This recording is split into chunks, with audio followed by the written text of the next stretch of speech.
오늘 아침은 유다서 성경 말씀을 영혼의 양식으로 먹고 마시며 기도로 하나님 아버지와 교제하시는 경건 생활을 하십니다. 유다서 성경 말씀의 핵심 내용은 정확하지는 않지만 학자들마다 견해차가 있어서 AD 65년에서 80년경 예수님의 동생 야고보의 형제 유다는 성령님의 영감으로 초기 영지주의 이단의 유혹에 직면한 유대인 그리스도인들과 이방인 그리스도인들에게 보내는 서신인데요. 사도행전 역사기간의 표기는 네 번째 사도 바울의 복음 증거 사역 중에 유다서 성경 말씀으로 표기되어 있는데 참고하시면 도움이 되겠습니다. 이제 설명을 잠깐 나누도록 하지요. 유다서는 예수님의 동생 유다가 초대교회 성도들에게 거짓 교사들에 대한 경고와 격려의 메시지를 담아 보낸 서신서입니다. 유다는 처음에는 구원에 대해 편지를 쓰려고 했지만 교회 안에 몰래 들어온 거짓 교사들 때문에 내용을 급격히 바꾸어 이들은 은혜를 도리어 방탕한 것으로 바꾸고 홀로 한 분이신 예수 그리스도를 부인하며 성도들을 혼란에 빠뜨리고 있었습니다. 유다는 이런 상황을 경계하기 위해 구약의 예를 들어 설명하면서 이스라엘 백성이 출애굽 후 불순종으로 인해 멸망한 것과 소돔과 고모라가 그들의 악행으로 심판을 받은 것처럼 지금 교회 안에 있는 거짓 교사들도 같은 운명을 맞이해야 할 것이라고 경고하고 있습니다. 유다는 성도들에게 이런 사람들을 따르지 말고 믿음 위에 굳게 서서 성령님 안에서 기도드리며 하나님의 사랑 안에서 자신을 지키고 영생에 이르도록 예수 그리스도의 긍휼을 기다리라고 권면합니다. 유다는 편지를 마무리하며 하나님께 모든 영광과 존귀를 돌려드리면서 하나님께서 성도들을 보호하사 거침이 없게 하시고 교회 성도들을 영광 앞에 흠이 없이 기쁨으로 서게 하실 것을 확신하고 있습니다. 유다도 형 야고보와 같은 경험을 하여 예수님께서 부활하시고 성령님이 임하셔서 거듭나게 되고 예수님을 메시아로 받아들였을 것을 마음에 두고 묵상하시기 바랍니다. 첫 번째 유다서 1장 1절에서 4절 말씀의 내용은 야고보의 형제 곧 예수님의 육신의 동생인 유다는 성령님의 영감으로 특별한 이유 때문에 일반 그리스도인들에게 편지를 쓸 수밖에 없었습니다. 유다서 1장 1절 말씀 예수 그리스도의 종이요 야고보의 형제인 유다는 부르심을 받은 사람 곧 하나님 아버지 안에서 사랑을 얻고 예수 그리스도를 위하여 지키심을 받은 사람들에게 편지해야 하노라. 긍휼과 평강과 사랑이 너희에게 더욱 많을지어다. 사랑하는 사람들아, 우리가 일반으로 받은 구원에 관하여 내가 너희에게 편지하려는 생각이 간절하던 차에 성도에게 단번해 주신 믿음의 도를 위하여 힘써 싸우라는 편지로 너희를 권하여야 할 필요를 느꼈노니 이는 가만히 들어온 몇 사람이 몇이 있음이라. 그들은 옛적부터 이 판결을 받기로 미리 기록된 사람이니 경건하지 아니하여 우리 하나님의 은혜를 도리어 방탕한 것으로 바꾸고 홀로 한 분이신 주제 곧 우리 주 예수 그리스도를 부인하는 사람이니라. 아멘. 두 번째 유다서 1장 5절에서 23절 말씀의 내용은 성령님의 영감으로 유다가 일반 그리스도인들에게 편지를 쓰는 특별한 이유는 영지주의 이단으로부터 교회를 지키기 위해서입니다.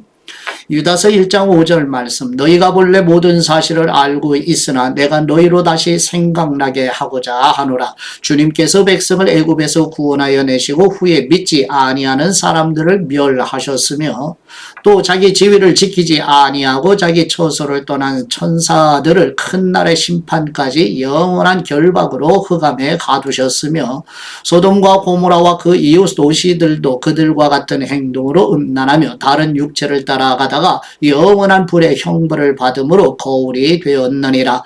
그러한데 꿈꾸는 이 사람들도 그와 같이 육체를 더럽히며 권위를 업신여기며 영광을 비방하는도다.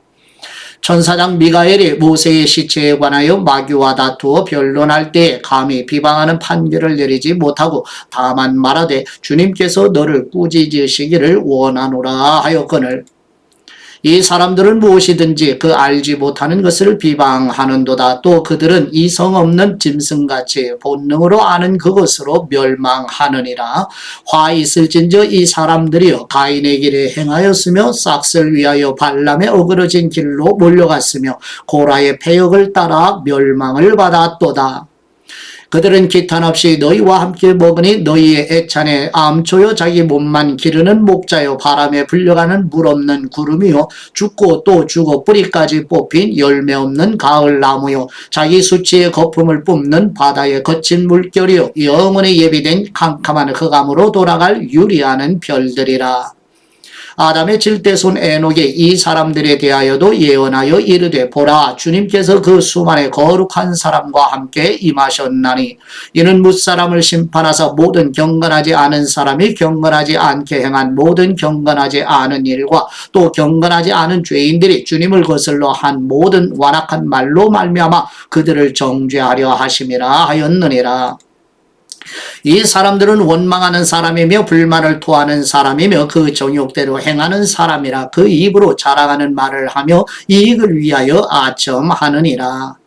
사랑하는 사람들아 너희는 우리 주 예수 그리스도의 사도들이 미리 한 말을 기억하라. 그들이 너희에게 말하기를 마지막 때에 자기의 경건하지 않은 정욕대로 행하며 조롱하는 사람들이 있으리라 하였나니 이 사람들은 분열을 일으키는 사람이며 육에 속한 사람이며 성령님이 없는 사람이니라. 사랑하는 사람들아 너희는 너희의 지극히 거룩한 믿음 위에 자신을 세우며 성령님으로 기도드리며 하나님의 사랑 안에서 자신을 지키며 영생에 이르도록 우리 주 예수 그리스도의 긍휼을 기다리라. 어떤 의심하는 사람들을 긍휼히 여기라. 또 어떤 사람을 불에서 끌어내어 구원하라. 또 어떤 사람을 그 육체로 더럽힌 옷까지도 미워하되 두려움으로 긍휼히 여기라. 아멘. 세 번째 유다서 1장 24절에서 25절 말씀의 내용은 유다는 성령님의 영감으로 삼위일체 하나님을 찬송과 경배로 예배드림으로 편지를 마무리합니다. 유다서 1장 24절 말씀 능히 너희를 보호하사 거침이 없게 하시고 너희로 그 영광 앞에 흠이 없이 기쁨으로 서게 하실 분 곧 우리 구주 홀로 하나이신 하나님께 우리 주 예수 그리스도로 말미암아 영광과 위엄과 권력과 권세가 영원전부터 이제와 영원토록 있을지어다. 아멘. 목사의 말씀을 보시죠. 유다서 1장 3절 말씀으로 사랑하는 사람들아 우리가 일반으로 받은 구원에 관하여 내가 너희에게 편지하려는 생각이 간절하던 차에 성도에게 단번에 주신 믿음의 도를 위하여 힘써 싸우라는 편지로 너희를 권하여야 할 필요를 느꼈노니. 아멘.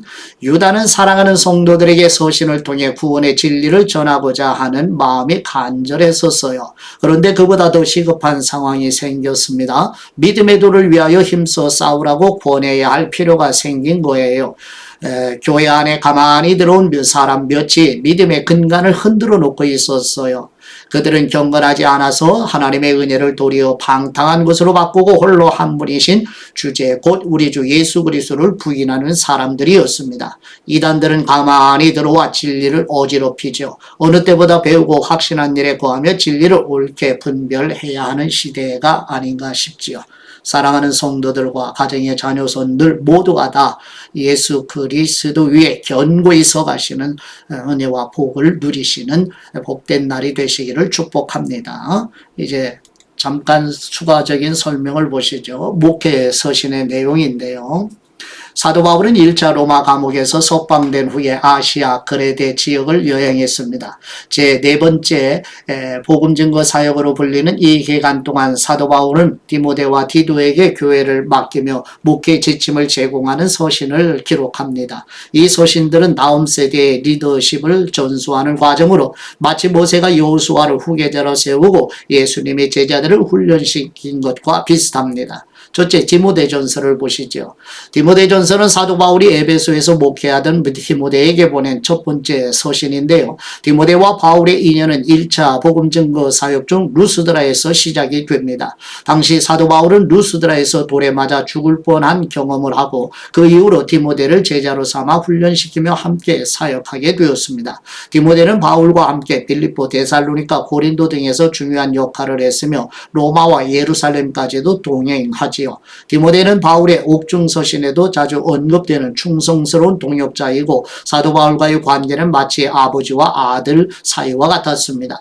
디모데는 성격이 민감하고 소심한 면이 있었지만 사도 바울은 그를 신뢰하며 교회의 지도자로 세우고 그의 목회를 돕기 위해 이 서신을 보냈던 겁니다. 이 편지의 핵심 내용은 교리적 오류를 경계하고 교회 지도자의 자격과 역할을 명확히 하며 기도와 경건의 중요성 그리고 여성의 역할과 교회의 질서에 대한 지침을 제공하지요. 디모데전서 4장 12, 13절 말씀에 누구든지 너의 연소함을 업신여기지 못하게 하고 오직 말과 행실과 사랑과 믿음과 정절에 있어서 믿는 사람에게 본이 되어 내가 이를 때까지 읽는 것과 권하는 것과 가르치는 것에 전념하라. 아멘. 두 번째 디도서를 보시죠. 디도서는 사도 바울이 그레데 섬에서 사역하던 디도에게 보낸 편지로 교회의 질서를 바로 세우기 위한 지침을 제공하고 있습니다. 디도는 헬라 사람으로 바울이 같은 믿음을 따라 나의 참 아들이라고 부를 만큼 깊은 신뢰를 받았던 사람입니다.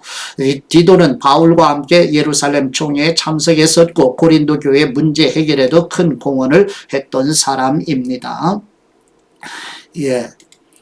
디도서 1장 5절 말씀에 내가 너를 그레데에 남겨둔 이유는 남은 일을 정리하고 내가 명한 대로 각성의 장로들을 세우게 하려 함이라.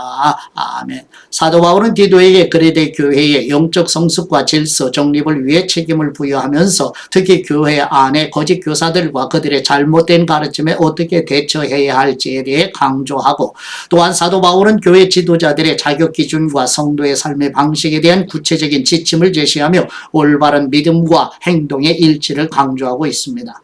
세 번째, 디모데후서를 보시죠. 디모데후서는 사도 바울이 로마 감옥에서 자신의 죽음에 가까움을 느끼며 쓴 마지막 서신인데요. 여기서 로마 감옥이란 마지막 로마에서 두 번째 투옥된 상황으로 이제 곧 순교를 앞두고 있어요.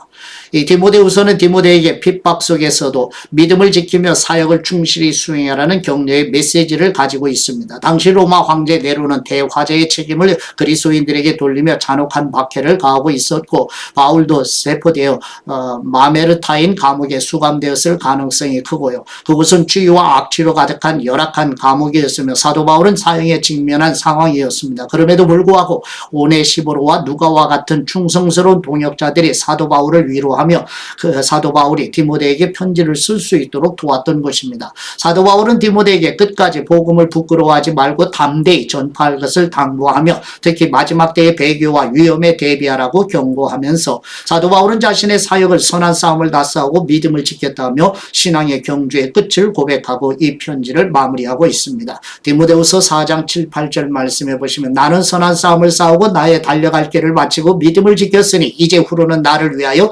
의의 면류관이 예비되었으므로 주 곧 의로우신 재판장이 그날에 내게 주실 것이며 내게만 아니라 주님의 나타나심을 사모하는 모든 성도들에게도니라. 아멘.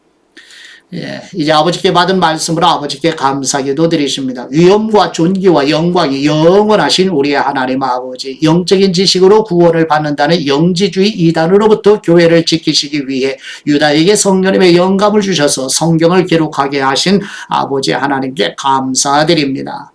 유다처럼 우리의 존재 목적이 하나님을 영화롭게 하며 하나님을 즐거워하고 하나님께 찬송드리며 예배드리는 삶임을 기억하게 하옵시고 하나님 아버지의 자녀 한 사람 한 사람이 자신이 믿는 진리에 순종하는 거룩한 삶을 살기 위하여 힘쓰는 성도들과 자녀들이 되도록 도와주시옵소서. 곧 다시 오실 우리 주 예수 그리스도의 이름으로 기도드립니다. 아멘.